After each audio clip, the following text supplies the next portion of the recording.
Tama ba nga makonsensya ka nga mo take kag steps on your own accord? The reference is in the book of Genesis chapter 12, no? And there was a famine in the land, and Abraham went down into Egypt to sojourn there, for the famine was grievous in the land.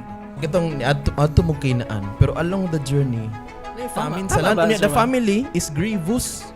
Wala natin pagkaon dire, no? Sana man ni. So, ana sa Abraham nga, mupadayon pa kung na, mangita sa mig pagkaon. Na-insert ang imperfection. Sama sa kong gingon ganiha ba? Na, isip tao natin ginauna nga, we always think na risk ba? Nga, unsaon na to pag...